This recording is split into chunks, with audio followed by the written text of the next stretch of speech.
What exactly happened when man fell, we do not know, but if it is legitimate to guess, I offer the following picture, a myth in the Socratic sense, a not unlikely tale. For long centuries, God perfected the animal form which was to become the vehicle of humanity and the image of himself. He gave it hands, whose thumb could be applied to each of the fingers, and jaws and teeth, and throat capable of articulation, and a brain sufficiently complex to execute all the material motions whereby rational thought is incarnated. The creature may have existed for ages in this state before it became man. It may even have been clever enough to make things which a modern archaeologist would accept as proof of its humanity, but it was only an animal, because all its physical and psychical processes were directed to purely material and natural ends. Then, in the fullness of time, God caused to descend upon this organism, both on its psychology and physiology, a new kind of consciousness, which could say, I, and me, which could look upon itself as an object, which knew God, which could make judgments of truth, beauty, and goodness, and which was so far above time that it could perceive time flowing past.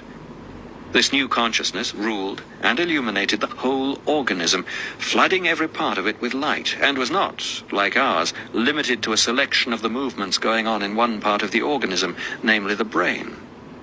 Man was then all consciousness. The modern yogi claims, whether falsely or truly, to have under control those functions which to us are almost part of the external world, such as digestion and circulation. This power the first man had in eminence. His organic processes obeyed the law of his own will, not the law of nature. His organs sent up appetites to the judgment seat of will, not because they had to, but because he chose. Sleep meant to him not the stupor which we undergo, but willed and conscious repose. He remained awake to enjoy the pleasure and duty of sleep. Since the processes of decay and repair in his tissues were similarly conscious and obedient, it may not be fanciful to suppose that the length of his life was largely at his own discretion. Wholly commanding himself, he commanded all lower lives with which he came into contact.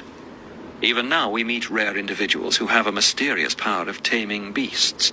This power, the paradisal man enjoyed in eminence. The old picture of the brutes sporting before Adam and fawning upon him may not be wholly symbolical. Even now, more animals than you might expect are ready to adore man if they are given a reasonable opportunity. For man was made to be the priest, and even in one sense, the Christ of the animals, the mediator through whom they apprehend so much of the divine splendor as their irrational nature allows. And God was to such a man no slippery, inclined plane. The new consciousness had been made to repose on its creator, and repose it did.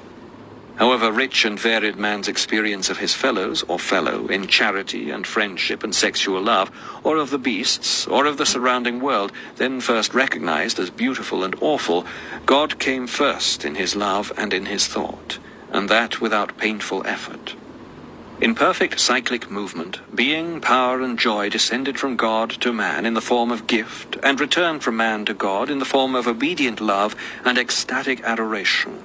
And in this sense, though not in all, man was then truly the Son of God, the prototype of Christ, perfectly enacting in joy and ease of all the faculties and all the senses that filial self-surrender which our Lord enacted in the agonies of the crucifixion.